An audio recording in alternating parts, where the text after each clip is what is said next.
kupitia vyombo mbalimbali vya habari, kwa sababu tukio hili lipo live ama mubashara. Naomba wote tusimame. Karibu sana Mheshimiwa Rais. Nakushukuru MC. Waheshimiwa, naomba tukae.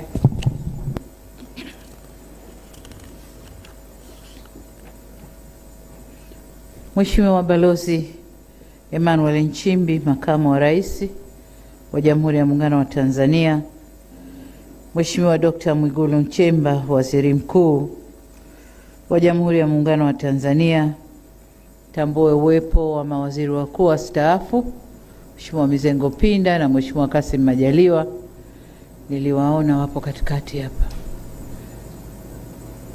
Asante sana. Asante sana. Viongozi, makamo mwenyekiti wa Chama cha Mapinduzi Mheshimiwa Steven Wasira na katibu mkuu wa Chama cha Mapinduzi, Mheshimiwa Musa Zanzungu, spika wa Bunge na viongozi wote waliotoka kwenye muhimili wa Bunge, Mheshimiwa George Masaju, jaji mkuu, na wote waliotoka kwenye muhimili huu wa mahakama, Balozi Dr. Moses Kusiluka, katibu mkuu kiongozi ambaye pia ni mkuu wa utumishi na katibu wa baraza la mawaziri, waheshimiwa mawaziri na manaibu mawaziri mliopo, makatibu wakuu, wakuu wa vyombo vya ulinzi na usalama, mkuu wa mkoa wa Dodoma ndugu yetu Rosemary Senyamule, viongozi mbalimbali wa serikali mlioko hapa, viongozi wa dini, waheshimiwa viongozi wetu wa dini, wanafamilia wa viongozi walioapishwa leo, ndugu zangu wanahabari mliopo nasi, wageni waalikwa, mabibi na mabwana, habari za mchana, kazi na utu. Ndugu zangu, kwanza ni shukrani kwa Mwenyezi Mungu tujalia leo kuweza kuweko hapa kwa kazi hii maalum tulioipanga. Tunamshukuru sana Mungu. Lakini la pili, kabla sijaendelea, ni shukuru sana sana sana wale wote waliofanya kazi nasi katika muhula wa kwanza wa awamu ya 6. Mawaziri wote waliofanya kazi nasi, tunawashukuru sana. Maendeleo tunayojidai nayo leo hapa ni mchango wao mkubwa sana, tumefanya nao mpaka tulipofika. Lakini kazi hizi ni kupishana, kwa hiyo wamepishana. Tuna timu mpya na kongwe imechanganyika ili tuende tukaendeleze mapambano ya maendeleo kwa wananchi. Ndugu zangu mawaziri na manaibu mawaziri mlio hapa leo, tuko hapa kuwashuhudia mkikubali kubeba majukumu.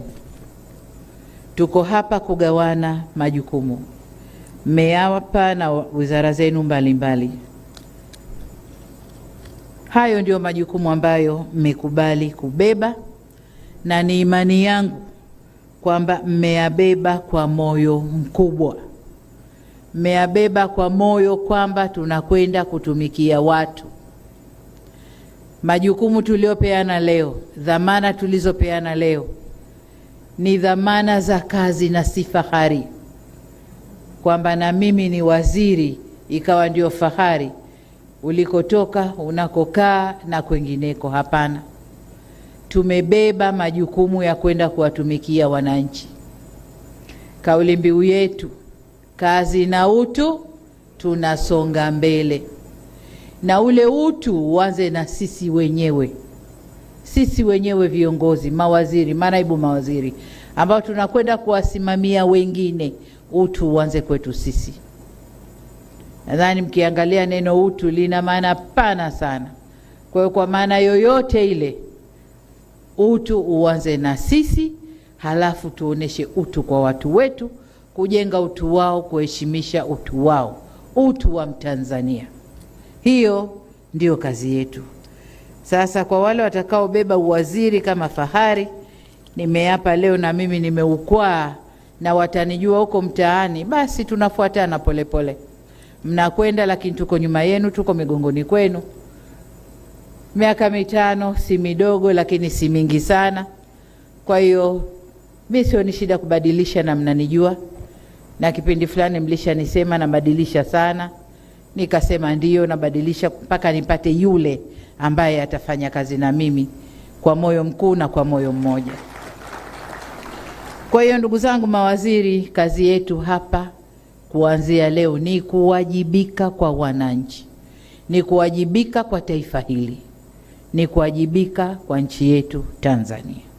Hiyo ndio kazi yetu. Bahati mbaya, mambo ambayo tumeahidi kwa wananchi au kwa taifa hili ni mengi mno. Kama nilivyosema kwenye hotuba yangu ya bunge juzi, ni mengi mno, lakini muda wa kuyatekeleza ni mchache sana, mchache mno. Kwa hiyo wale mlio hapa leo, aliye mzito akapunguze kilo kidogo. Tuna kazi ya kwenda mbio, na ni mbio hasa, sababu muda ni mchache, mambo ni mengi mno. Jengine, changamoto inayotukabili ni rasilimali. Rasilimali zetu ni chache. Kama mnavyojua, mara nyingi tunategemea kupata kutoka nje, mikopo kutoka kwa taasisi mbalimbali za kimataifa, mabenki ya kimataifa, lakini yaliyotokea nchini kwetu yametutia doa kidogo. Kwa hiyo huenda yakatupunguzia sifa ya kupata hiyo mikopo kwa urahisi kama tulivyopata muhula wa kwanza wa awamu hii. Muhula wa kwanza wa awamu hii tulikuwa tunapata sana kwa sifa zetu, kwa msimamo wetu, kwa kazi tunavyofanya, lakini doa tulilojitia huenda likaturudisha nyuma. Kwa maana hiyo, tuna kazi ya kutafuta fedha humu ndani, kutumia rasilimali zetu alizotupa Mungu. Tutaangalia njia gani tutazitumia tupate fedha ili tukatekeleze miradi ile ambayo tunakwenda kutekeleza. Kubwa zaidi, awamu ya pili, muhula wa pili wa awamu ya 6, tutaanza kufanya miradi wenyewe, alafu mashirika yatatukuta njiani, tutakwenda nao. Hatutakaa kusubiri tunauza mradi, tunakwenda kubembeleza, mradi unakubaliwa, lakini nendeni karekebisheni hili, nendeni yule nenda kamkisi, usimnyukue, lakini yule sijui kamfanyeje. Mradi badala ya kupata approval kwa miezi 3 4, tunachukua mwaka mzima tunabembeleza mradi mmoja mpaka permission inatoka, no objection, maneno yenu wataalamu. Tuna miaka 2 tunamaliza kipindi chetu. Hatutasubiri hayo, tutaanza kwa fedha ya ndani, alafu wale wakimaliza na objection zao watatuunga katikati. Tumeelewana? Na huo sio wajibu wa rais peke yake, ni wajibu wetu sote, ni wajibu wetu sote. Makamu wa rais yuko pale anasikia, waziri mkuu yuko pale anasikia, spika wa bunge na wabunge nadhani wako hapa wanatusikia. Kwa hiyo huo ndio mwendo ambao tutakwenda nao. Tuliahidi kufanya mambo ndani ya siku 100 za kazi. Nadhani leo tuko kwenye siku ya 10 katika hizo 100. Kwa hiyo wale wote mlio hapa ambao ahadi za siku 100 zinagusa wizara zako, makatibu wakuu wenu hawajabadilika, wako pale wamejitayarisha, kaunganeni nao, mpiki hizo ahadi, tuziendeleze, tuzitekeleze kwa kasi kubwa. Siku 100 hamna kitu, tuanzeni sasa utekelezaji wa yale tuliyoahidi. Ndugu zangu, nimemwambia katibu mkuu kiongozi na natoa tangazo hapa kwamba tutakutana kesho kuanzia saa 4. Mawaziri wote na manaibu waziri mlio hapa, kesho saa 4 tutakuwa na kikao kazi. Tutakwenda kuyachambua yale yote ambayo tunapaswa kuyafanya kwa undani, kila mmoja ajue. Lakini sambamba na hilo, ni kuagize katibu mkuu kiongozi, wakimaliza hapo wasichukue siku nyingi, uwawahi na ile retreat ya mawaziri na manaibu wako, waende wakaeleweshwe vyema kilichoko mbele yao, wajibu wenu, dhima yenu, na haya niliyoyasema, hali ya resources ndani ya nchi, kiuchumi tukoje, lengo letu nini, tunaelekea wapi, na kila mtu ajue njia yake ya kupita ili twende tunakotaka. Sitaki tunaendelea, mchakato uko mbioni, nataka impact. Tukikubaliana mradi impact, matokeo kwa wananchi, sio matokeo ofisini kwako. Hapana, tumefikia hapa bado, hapana, matokeo kwa wananchi kwa muda utakaokubaliana. Kwa hiyo kwa vile kesho tutakuwa tuna uchambuzi kwa urefu wa ambayo tunakwenda kuyatekeleza, basi kwa leo niishie hapa, lakini nimalizie kwanza kwa kuwapa pole. Kuwapa pole kwa kazi nzito ambayo iko mbele yenu, lakini pia niwapongeze kwa kuaminiwa. Kuna wabunge 390 na ngapi? 394 sijui na 93, lakini haya namba yoyote, lakini nyinyi ndio mmeibuka kuwa mtamsaidia rais kwenye wizara zile tulizogawana. Nyinyi ndio mmeibuka, si kwamba ni wazuri kuliko wote kule ndani ya bunge. Hapana, vigezo vilikuwa vingi sana. Kwa hiyo nyinyi mmeibuka, na kama mtakavyojiona mko mchanganyiko hapa ndani, mchanganyiko kutokana na background za kiuchumi, background za kijamii, background za kisiasa. Mko mchanganyiko humo ndani, kwa sababu wote ni Watanzania na wote kazi yetu ni kuhudumia wananchi. Kwa hiyo niwaombe sana, tutasema mengi kesho tukikutana kwenye retreat.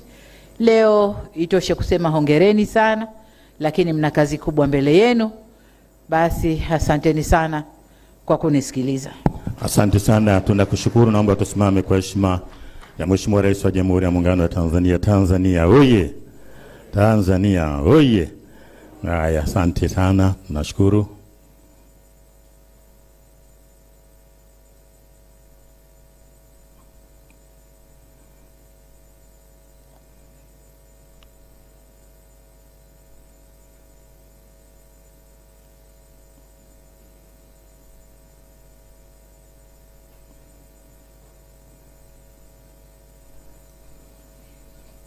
Naomba tukae.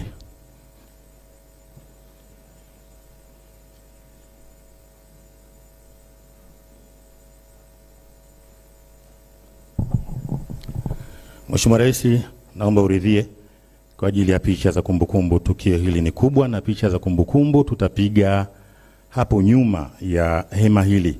Kuna sehemu ambayo imeandaliwa. Viongozi ambao watakaa katika viti pale mbele: Mheshimiwa Makamu wa Rais wa Jamhuri ya Muungano wa Tanzania, Mheshimiwa Waziri Mkuu, Mheshimiwa Spika, Jaji Mkuu wa Tanzania, Katibu Mkuu Kiongozi, Jaji Mwangesi, Mwanasheria Mkuu wa Serikali, na Mheshimiwa Waziri Lukuvi. Wao watakaa mbele katika viti. Na kama hivyo ndivyo, na kundi la kwanza litakalopiga picha, tutaanza na waheshimiwa mawaziri. Baada ya mawaziri mtakuwa bado mmesimama, manaibu wataungana na nyinyi. Tukimaliza hiyo picha, tutaelekeza kwenda katika eneo linalostahili. Kwa heshima na taadhima, naomba sasa tuwasindikize viongozi ili waende katika eneo maalum lililoandaliwa kwa ajili ya picha za kumbukumbu. Asante sana Mheshimiwa Rais. Brass band.